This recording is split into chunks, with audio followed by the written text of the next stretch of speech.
Assalamu alaikum rahmatullahi wa barakatuhu. Alhamdulillah.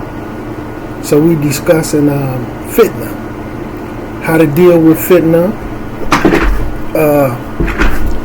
the way Allah Azza wa Jal warned us about fitnah, and taking a Quran ayat, and again, where I'm showing the brothers now how to expand their studies, right? More than just looking at the tafsir and being able to use the knowledge that you have. And it takes a lot of reading to do this, right? One second. I have here it is.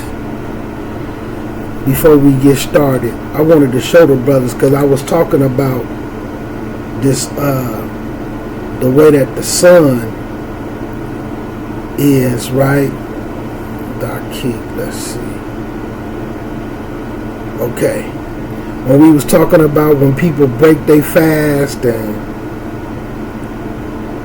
the time of Maghrib and stuff like that. So look, wallahi, I took this picture today. It looked darker than it is. I don't know how good that's going to show up. But right here, this is the sun, right? So it's still really, really bright outside. You know, I don't have no iPhone or anything like that. So the picture looked darker than what it is, and I didn't focus on the sky. But my point is, what I wanted to show, here go another angle where I got a little bright closer. But you see the yellow, you see the orange, the little redness up there. Okay? This was around 8 o'clock. Some people, when we was discussing breaking their fast, they have to break their fast during Ramadan or fasting outside of Ramadan. Break their fast and make salat before the sky looks like this. And as you can see with the sky, where it's having this look, I have a big picture of the sun. Okay? This is around 8 o'clock. Now, because me and one of the brothers, we was on the phone having a conversation on my lunch break. Then when we hung up and I got out of the car, I synced it and remember what I was talking about and the color in the sky, because a lot of people don't know how to look at the sky for the time of Asr and Maghrib and all of that. So in fiqh and some, they feel like Asr has went out once that yellow start. So once that yellow start, Asr is gone and Maghrib comes in.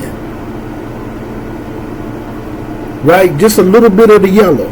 So by the time it's starting to turn orange, because they only give it a 15-minute window. And like I said, when the sky is at a certain point, then it comes down like this, not where it disappears. So before this orange come in, because they think it's only 15 minutes. So before it get orange, and then when it you can see up where it's starting to turn red, once that red starts disappearing, then it's time for Isha. So they only have like a 15-minute thing, so they're breaking their fast. Ain't no street lights on. So like I said, this is around 8 o'clock, maybe 8:02, if I'm not mistaken, because I looked at my phone. But the time for Maghrib, just on my Adhan clock, was coming in at the clock on my phone is going to come in at 8:20, like 8:25, 8:25. So that's still 20 something minutes before the picture that I'm showing, because it's like 8:02. So 8:25, that's 23 minutes before Maghrib is coming in, but they have to be done eating before that point. So they will start eating around maybe 7:45, 7:50.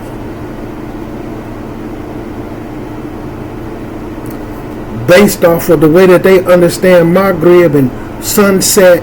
So, and some people who don't know how to look at the sky, and you just go to the masjid and they say, this is when we break our fast, and you just really don't know. And you might be inside, and some masjids don't have a lot of windows. You don't even know what it look like outside. And that's why I said, like with some, like literally, they would break their fast, pray, and then eat a whole meal and be done eating or on a second plate by the time Maghrib actually comes in. Like I said, this is 23 minutes before Maghrib come in, but at this point, if they haven't broke their fast and prayed, they've missed it. Because Isha is about to come in to them. So I just wanted to show a picture of what it kind of looked like, unfortunately, and that picture is a whole lot darker than what it really was outside. It's 100% daylight. Okay? 100%. The street lights wasn't even gonna pop for about another half hour. Okay? And we know street lights is really borderline. Street lights wasn't even gonna pop for another 23 to 30 minutes. So anyway, let's get into this this Quran ayat and tafsir, and then we're gonna expound on it with a hadith that goes with it, and then from a book, the effects of fitnah. So look, Allah Azza wa Jal, alhamdulillah, tells us in surah number 8, ayat number 25, be fearful of the fitnah which will not afflict society. Sorry for Allah, I'm looking at that wrong. Solely. Some of the printing here and me looking at the Arabic and English at the exact same time. Be fearful of the trials which will not afflict solely those among you who do wrong. Know that Allah is severe in retribution. So Allah said, be fearful of the fitnah that's going to come, but it's going to affect bad people and good people. So it isn't the type of fitnah where just only the bad people is going to be dealt with, right? So Ibn Abbas, and this we using Qurtubi, we using Tafsir Qurtubi. Ibn Abbas said Allah commanded the believers not to affirm the wrong amongst them unless the punishment will envelop them too. So don't be, basically when you see some wrong, that's why this is a principle. When you see a wrong being done, this is an Islamic principle. The Quran ayahs, the hadiths about enjoining the good and forbidding the evil. The hadith where it says when you see a wrong being done, change it with your hands. And then if you can't change it with your hands, speak out against it. Say something about it. Advise somebody. Do something verbally. And then if you can't do nothing verbally, then hate it in your heart and stay away from it. Okay? These is principles. So what it's saying is, if nobody does nothing, or you see Muslims that's doing wrong, and you just be like, alhamdulillah, as long as they're Muslim, it doesn't matter. That's between them and Allah. Then eventually, their evil that they're doing is going to affect you. Just like, for instance, where the brother said on the Qutbah, I could take a line from the Qutbah that expounds on this right here. He said, y'all brothers, y'all buying these, well, he said beer store because the way his English is. You go buy a beer store and then you sell your beer, and then you sell your beer, and then these people come and bust their bottles outside of the masjid. Now it's broken beer bottles and outside of the masjid, and it do be that way. I remember one time, man, the first day I took the brother up there, he cleaned up the beer bottles and the broken bottles and stuff that was in front of there. And there is a couple of places that the Muslims own where they sell alcohol that's close. Okay? Y'all not familiar with the streets here, but a couple of them is close where they sell alcohol. But we can't say that for sure. But basically, if nobody says nothing and you just allow it, this is some type of effect where you selling beer and now these people drinking this beer and getting drunk, and then they come bust the bottles outside the masjid. So when we say nothing, so let's say even when you're dealing with a masjid, if you don't say nothing and you don't speak out about it, now the masjid has more wrong being done in it than good. And then you being a good person, or you and some other good people is in there, but you may be amongst the good people that's saying something about it. But eventually you're affected by that fitnah because you're not doing anything to stop it. You just get so to the point where it's like, man, you know, that's between them and Allah. Alhamdulillah, they here at Jum'ah. But now you're affected by it. You may be in a position to where the masjid has become so bad you can't even attend it. There's bid'ah, there's drug dealing, there's people smelling like alcohol and marijuana all in the masjid, you know, and I can go on and on and on. But nobody says nothing. Nobody says anything. So we had to, that's where the type of fitnah that's going to come is going to affect the good people and it's going to affect the bad people. So moving on with another tafsir where they use another hadith, right, from Sahih Muslim. And these are the interpretations which are supported by some hadith. I'm skipping through because we rushing, right? So we find in Sahih Muslim that Zainab bint Jas asked the Messenger of Allah, sallallahu alayhi wa sallam, Messenger of Allah, will we be destroyed while there are righteous people among us? The Rasul sallallahu alayhi wa sallam said yes. Then he further added, if there is a lot of corruption. So if the Muslims allow it to get to the point where it starts being corrupt, that corruption is going to eventually start to destroy you too.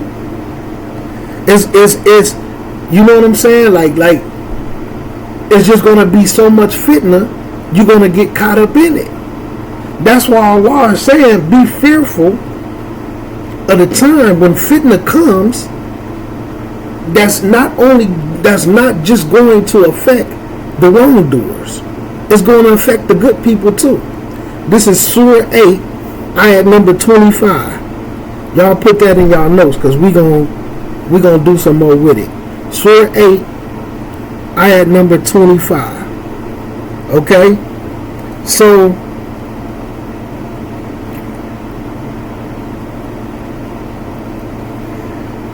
here go another note in Tafsir Qurtubi. Our scholars say that when fitnah is acted upon, then all are destroyed. That is when acts of disobedience appear and the wrong spreads and is not changed. To where disobeying Allah, man, is just going to be a regular thing. But when people justify it, you don't even know how to look at it as a fitnah. So we're going to stop with the tafsir part, but lock in on that. Allah said, be fearful. When the fitnah comes, that's not going to just affect wrongdoers. It's also going to affect good people. And know that Allah is severe in retribution.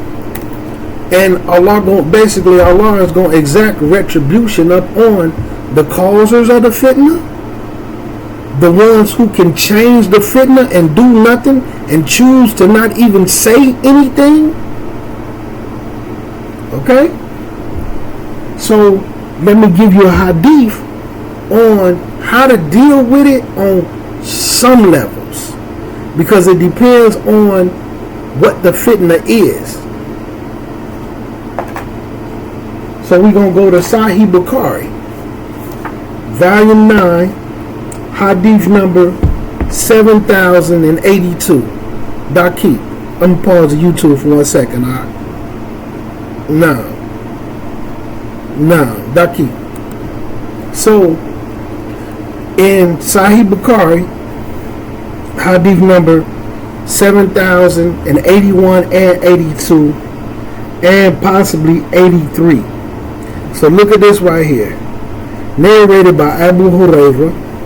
May Allah be pleased with him and have mercy on him, right? Allah's Messenger, sallallahu alaihi wasallam, said, there will be fitnah, trials and afflictions, right? Things that's going to make it difficult for you to practice Islam in totality, correctly. Like you may be doing a whole bunch of stuff that you think is Islam, but it isn't. Right? In the near future, during which a sitting person will be better than the one that's standing. Okay? And a standing person will be better than the one walking. And the walking one will be better than the one running. And whoever will expose themselves to these fitnahs, the fitnah will destroy them. So whoever can find a place of protection or refuge from them should take shelter in it. So let's say, for instance, not necessarily some Muslims, but at the corner from your home or down the block is some people arguing and fighting. Now, you don't know them, but in America, we love to see fights. What's going to happen? First thing people going to do, even if it's shooting and everything, the first thing people going to do is run to where it's at and get their phones out and start recording. Nobody's trying to stop nothing. Nobody's trying to intervene. Nobody is even saying, hey, y'all don't need to be doing this. They're running to the fitnah so that they can record it on their phone, or so that they can watch what happened, so they could talk about it at work, so they could talk about it when they get home, so that they can call their friends who wasn't there and tell them what they saw. So this hadith is basically saying the one who's running to that type of fitnah, they're the worst ones. But the one who's just walking is better than the one running to the fitnah. The one who's standing and not walking, but they just standing and watching from a distance instead of running to it or walking to it, they're better than the one who's walking to it. And then the one who's sitting, completely staying away from it, not going up there to do anything, to indulge in recording it or trying to see what happens so they could talk about it, that's the best one.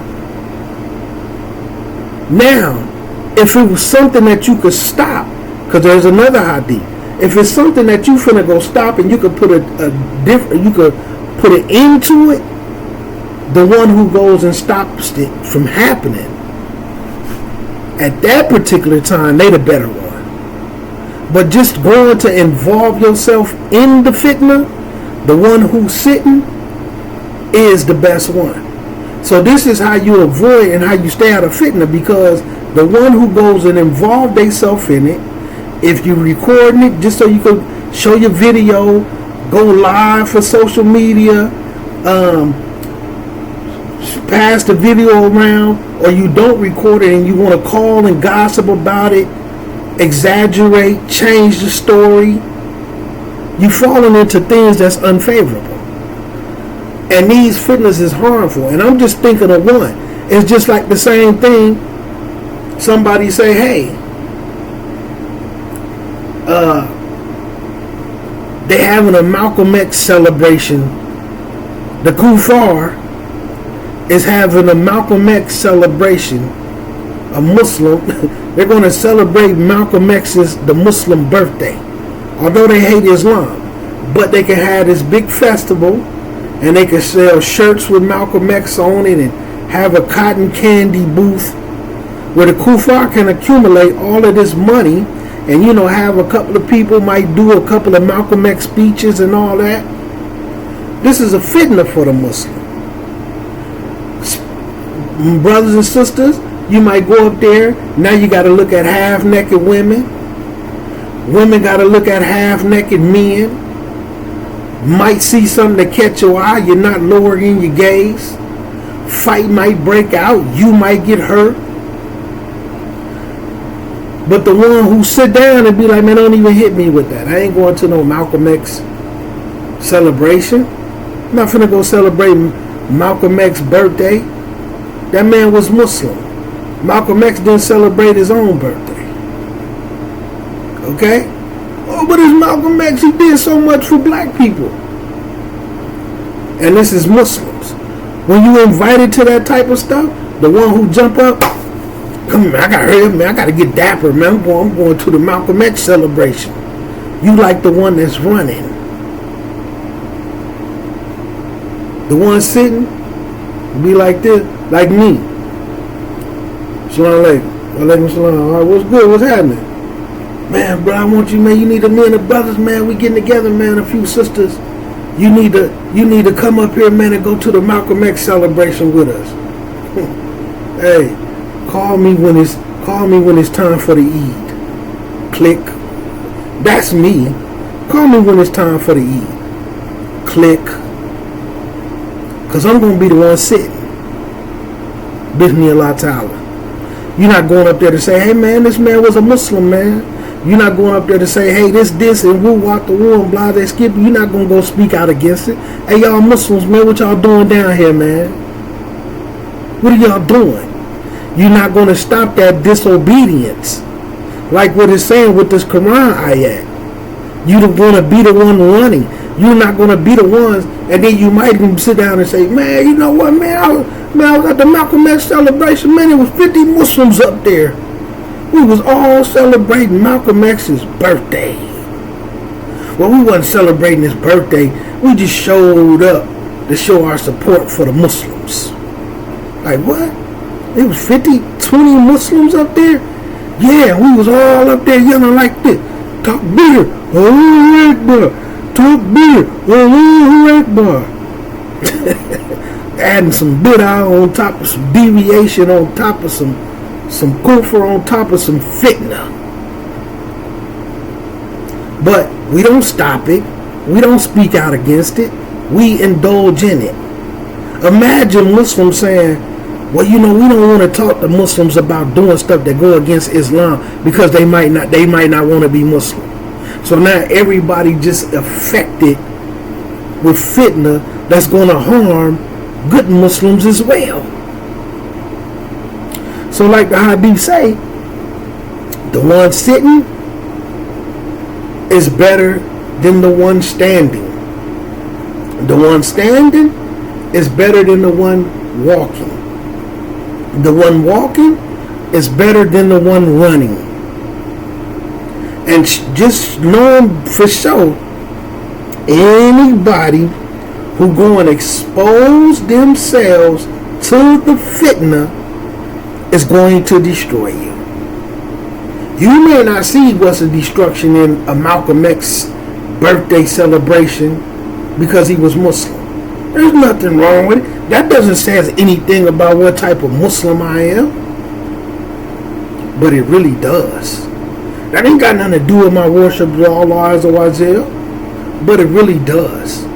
It really does, because you're going against the commandments of Allah Azza wa Jal and the teachings that His messenger came to spread.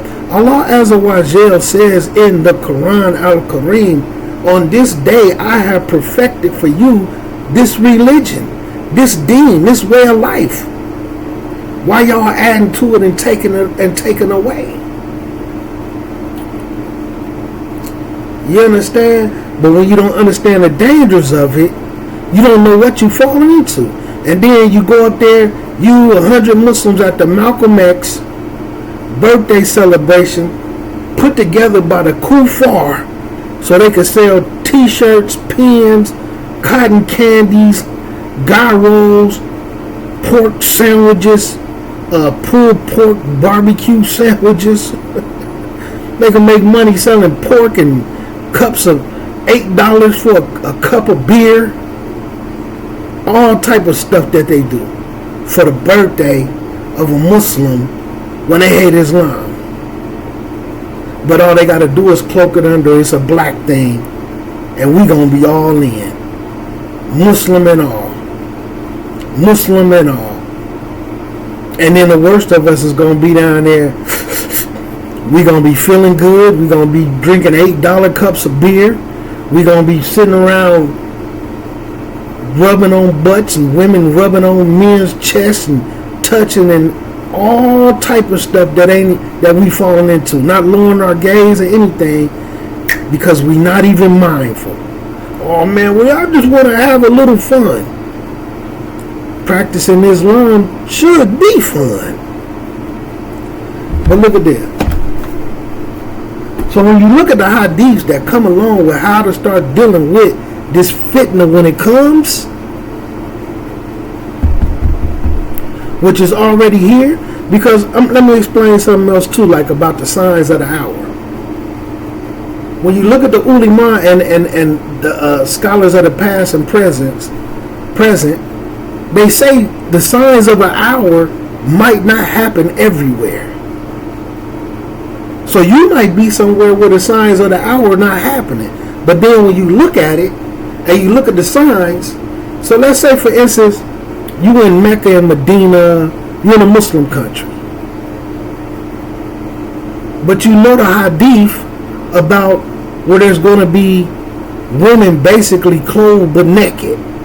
There's going to be nudity. There's going to be open, illegal sexual intercourse. Matter of fact, I just seen, by me talking about it, I was scrolling through Instagram, and then there was a video. Wallahi, I didn't watch it, but it was a video. Matter of fact, it was on YouTube. It wasn't Instagram. It was YouTube, because on Instagram and stuff, the videos are automatically play while they scrolling. It was a still video where there was a drug addict woman laying on the corner, with another drug addict dude.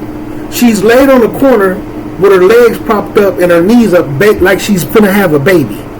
And then there's another drug addict dude laying on the ground, and they say he's laying sniper style, which he is. His feet is down the sidewalk. His feet is actually in the street, and he's eating her vagina on the corner. She's a drug addict, he's a drug addict, and he's eating her vagina right there on the corner in front of everybody, and somebody recorded it. But wallahi, I didn't watch it, but it just made me think of the open illegal intercourse and these signs of the hour. But people in like Mecca and Medina, they might not never see that. That might not never happen in that area. But then like the areas like where there's going to be famine, where there's going to be starvation, these signs of the hour, you can see where it's happening in Gaza. You can see where it's happening in the Sudan. You can see where it's happening in Yemen. But see, if it wasn't for social media, we wouldn't know about it. Now, we would know about what they're doing in Gaza because America is going to plaster it all over the news like, yay, look at what we doing to the Muslims. So they're going to plaster it all over the news and make like they doing a good thing. They nothing but terrorists anyway.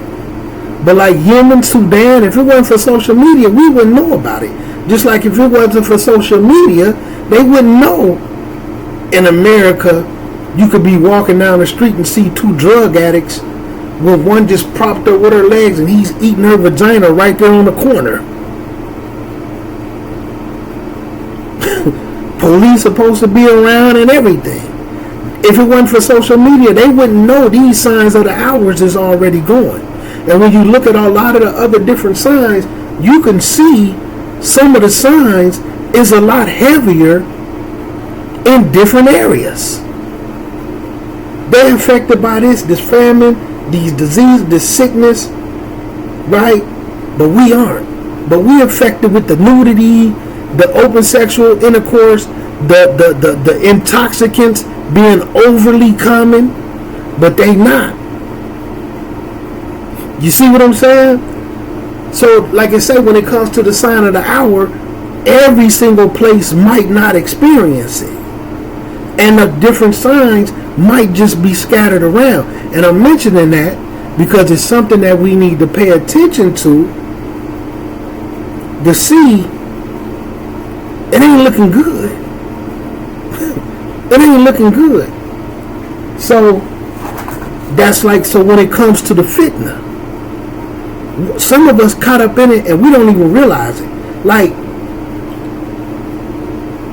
for the Muslims who familiar with the Kevin Gates, Brittany Garner thing, or whatever her name is, the way they was parading each other around, showing up at basketball games, and he got the big all-out pendant with diamonds all on it, shirt all open, showing his chest and all that.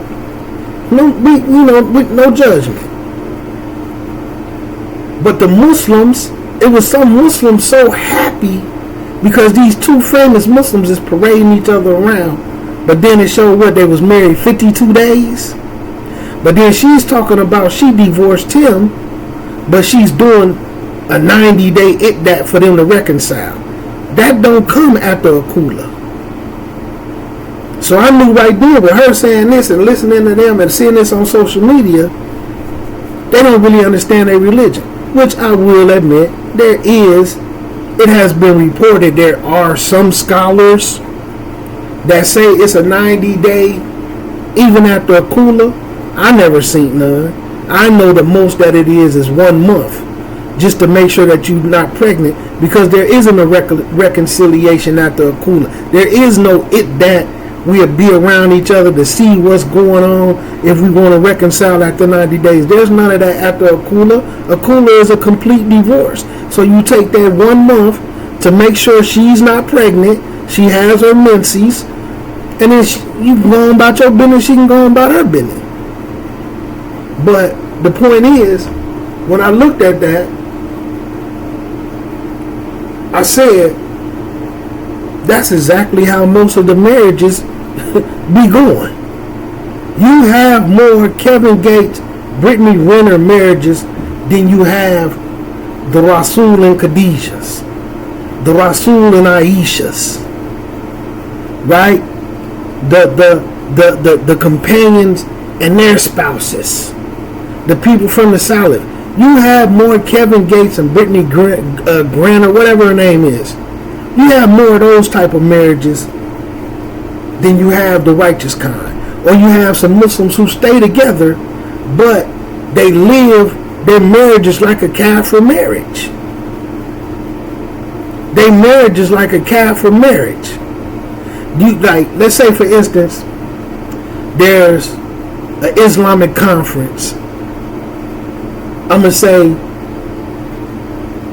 there's an Islamic conference in St. Louis, but there's a Malcolm X birthday celebration. There's Juneteenth. There's a Juneteenth celebration. Well, I don't want to use Juneteenth because I don't want to offend anybody. I'm using Malcolm X birthday celebration because I'm hoping no Muslims that I know personally and know me personally went to a Malcolm X birthday celebration, although I know they will if it presented itself. But if it's a Islamic conference in St. Louis and a Malcolm X birthday celebration in St. Louis as well, some Muslims will go to that Malcolm X birthday celebration because we talking about marriages. Well, I don't want to say marriages because I don't want to offend anybody either, because we talking about type of marriages. But instead of them going to the guys getting together, the girls getting together, the couples getting together, and going to the Islamic conference, they'll go to the Malcolm X birthday celebration.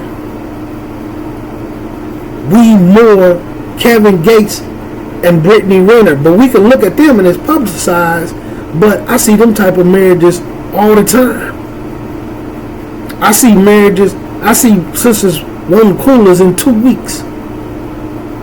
And the dude ain't really did nothing but expected her to be a wife. This is your house. I done moved in your spot. You need to cook and clean. I'm paying the bills. You need to be cooking and cleaning. I didn't know I was finna be moving into a dirty house. You're not cleaning up after me. This mess is yours and your kids. Now they want a cooler. Because they're being expected to actually be a wife and not a bedmate. You mean tell me I need to do more than rock your world? Than rock your world and dig in your pockets? Marriage is rocking your world and digging in your pockets. I want a cooler. It don't work that way. But that's real talk, man. And for a lot of people who know and really be honest, man, we know what it is. We know what it is. You see a sister get married, niqab on, her and her husband. 2 weeks later, she butt naked on social media. Marriage over. You know, and may Allah protect us from that and help us to avoid those type of fitnahs. But this is a fitnah, man. This is a fitnah. And they probably seen fitnah in each other, but they ran to each other instead of sitting down. Let me sit down and pay attention to you for a little while. And you sit down and pay attention to me for a little while.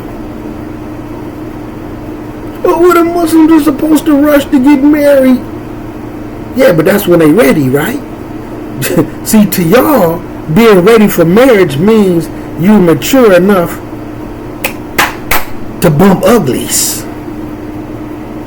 See, they totally throw those, they totally misconstrue hadiths. You know, whenever two people is ready, they supposed to get married. Well, what makes them ready? Sexual maturity. You got a job. I got body parts. We supposed to rush to get married. Nah, I ain't ready. What do you mean you ain't ready? You a virgin? Hey, look. Hey, I tell you what. Call me when the Eid's coming. Okay? But look at this. So, continuing on, we just gonna close it. This right here is the effects of fitnah. And I want to name a couple of fitnahs from hadith and things that's going to come about. And the time is now. The third effect is the foolish leadership.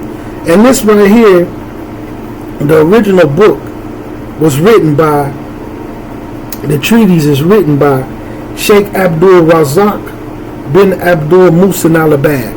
For the people who familiar, Muhsin al-Badr, right? So for the people who familiar with the Sheikh, this is one of his treatises, but it was translated into English. And this is a book that I used to pass out during, I used to give them away as Ramadan gifts. And this joint came out in 2013, right, in Ramadan. And that's about how long I done had it, right? I probably done gave away about 15 to 20 of these. That's how beneficial it is, right?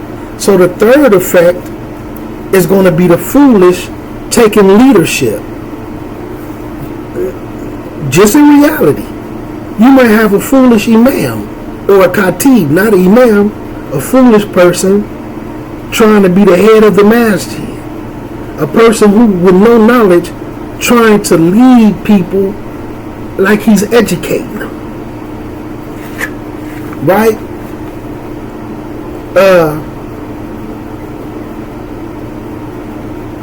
Look what it say. I'm gonna give y'all one of the hadiths, right, from well, not the hadith, but one of the sayings from Sheikh al-Islam Ibn Taymiyyah that he quote in his book, right, about Minhaj, in his book Minhaj. He said, when fitnah occurs, those with intellect are unable to drive away the foolish. It's going to be so many foolish people, Muslims, that the ones with some good sense, they ain't even going to be able to do nothing about it. Because they didn't nip it in the bud. Right? Let me show y'all the effect number 7 and 8.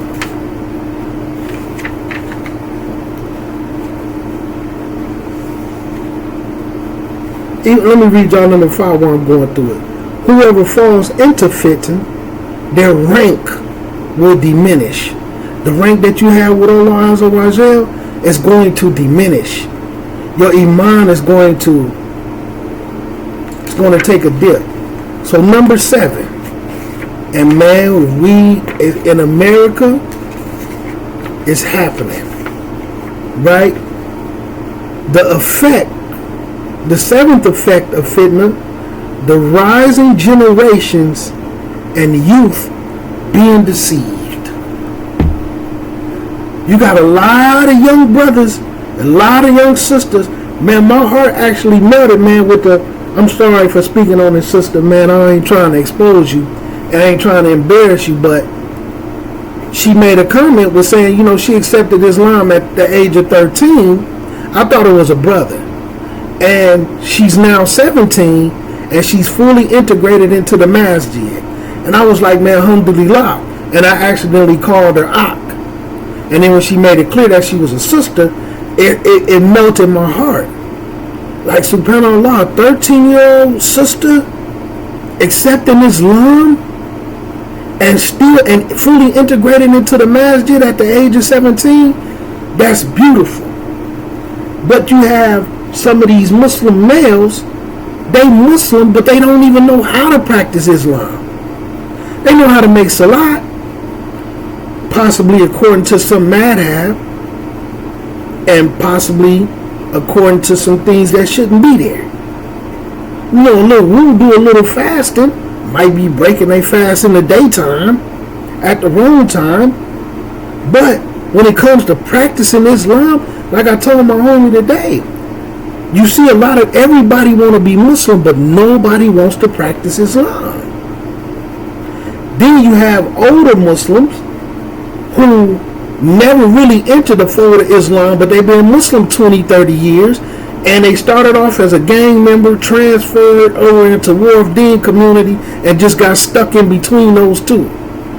And just possibly started calling themselves a Sunni Muslim. Or started calling themselves a Salafi Muslim, but in the Minhaj and Aqidah, they gang member in War of Deen. The bad part of War of Deen. The part that really came from the Nation of Islam and not Islam. That section of War of Deen. Okay? And now, these young kids out here, these are their role models. But they looking up to them because they may be selling dope. They may still be doing drugs.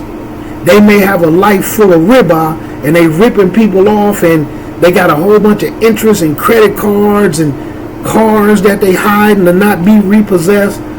50 homes been foreclosed and homes all in kids' names and all type of stuff. And they looking at them like they balling, but they really,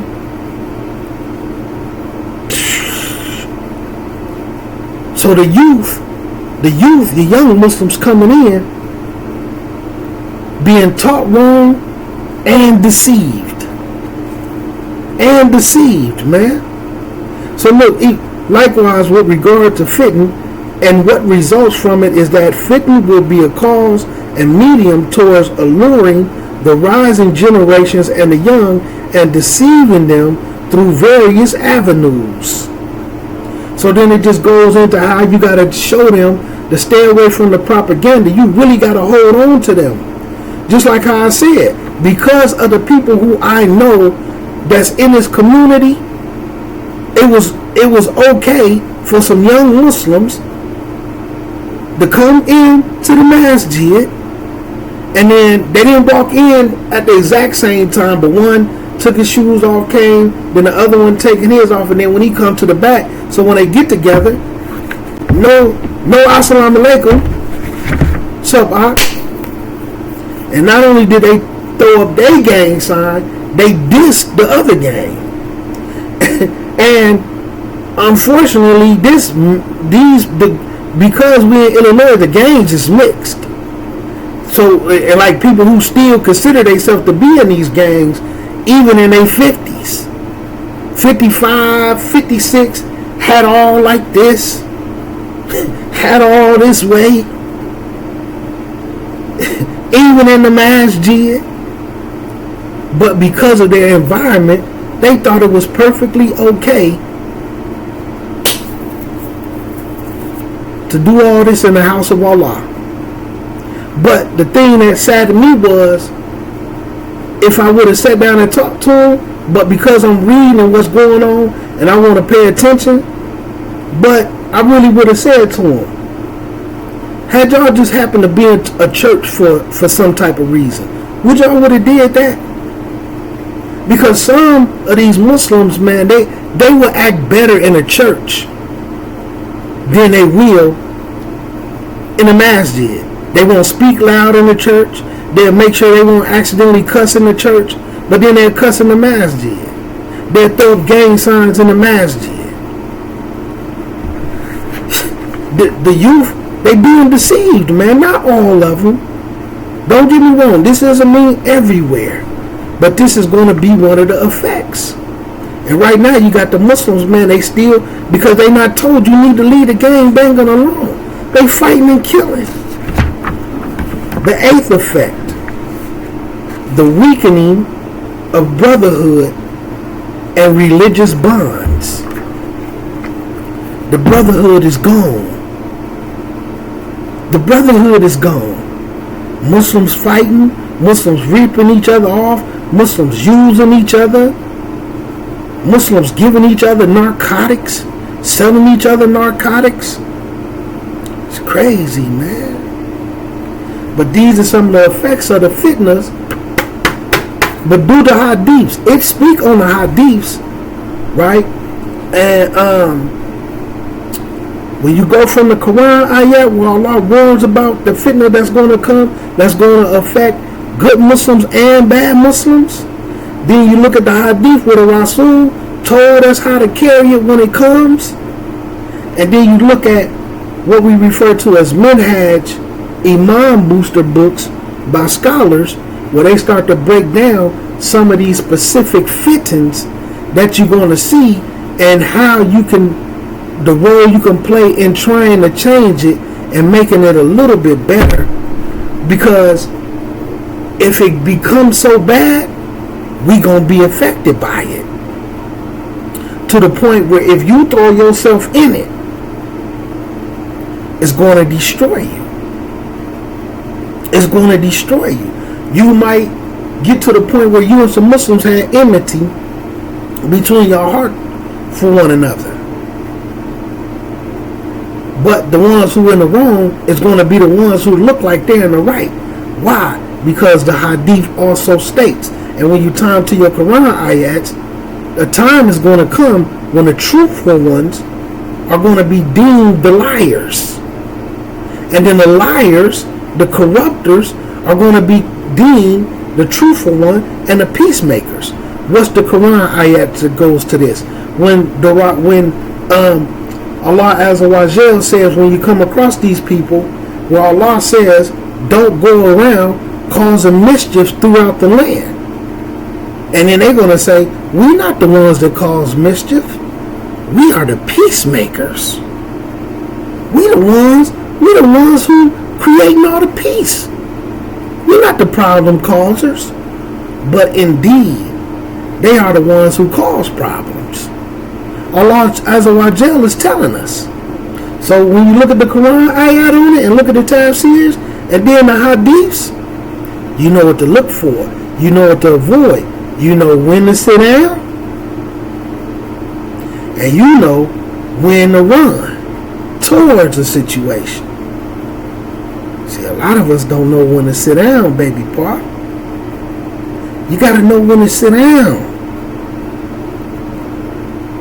You got to know when to stand up. You got to know when to walk. And you got to know when to run. Okay? You got to know when to problem solve. And when you got to know these is problems that can't be solved. Let me go find some shelter. Just like the hadith, first hadith that affected me, and it ended up being about Abu Dhar. Right? The Rasul said a day is going to come when a Muslim is just going to want to collect their belongings, whatever is dear to them, you know, clothes, whatever you need to cook with, and they're going to go off into the wilderness, into a mountain, a remote area, just so that they can be alone with their religion. So they could be alone with Allah and their religion. Abu Dhar was the first one to do it. Him and his wife and a servant. And his goats and stuff that he raised to get milk and slaughter for meat, and the stuff, the vegetables he could grow. And he went to an area, he asked permission, and then he went. And when the Rasul, is another hadith where the Rasul was saying that this person is going, when he die, he's going to die alone, and his companions is going to find him. And it's a very beautiful, when you look at the story of Abu Dhar, when they figured out that the hadith was about him, Abu Dhar told his wife, assist me, carry me out there to the road. If I die, like when I die, put me out there in the road. And the wife was like, no, I can't do that. Because he knew, he felt death coming. He was like, don't worry about it. Some of the Sahabas is going to come walk past and they going to see me. And they going to know what to do with my body. And sure enough, as he was getting out there and then he died, and she took him out there and left him in the road. And next thing you know, here comes some Sahabas. And one of the Sahabas, lightweight, was a little teary-eyed, and he said, oh, Abu Dhar. So that hadith was about you. Because he one of the ones who was in the ranks with them was hoping that the hadith was about them. You know what I'm saying? Because all the virtues in it. And one companion that people need to learn about is Abu Dhar, because out of all the Muslims, Abu Dhar is going to be raised alone. Abu Dhar is going to be raised up to Allah alone. His judgment, everything is going to happen by himself. He ain't got to stand naked in front of everybody. Whatever sins and judgment, he ain't got to worry about the sweat coming up to here or to wherever it's going to come to. Or if he going to be in the shade, he going to be with Allah all alone. Abu Dhar. Rasulullah said in the authentic hadith. But anyway, y'all, man, let me get up off of here, man. Take heed, man. The effects of fitnah, knowing what to do, because the fitnah is already here. Signs of ours is already here. Scattered all over the world. Some places is feeling the effects of all of it. It's time, man. Just like Allah said, what did he say? What has not the time come, man, for the people to start to remember Allah in their heart? See, I'm misquoting it. But has not the time come, man, for us to remember Allah? Like Allah said, what the people waiting on? For him to come down in the shadows of the cloud with the angels? Because if he come down that far, then the affair is going to be rectified. If Allah had to do that, it's rump time. It's over. What we waiting on, man? Assalamu alaikum wa rahmatullahi wa barakatuh.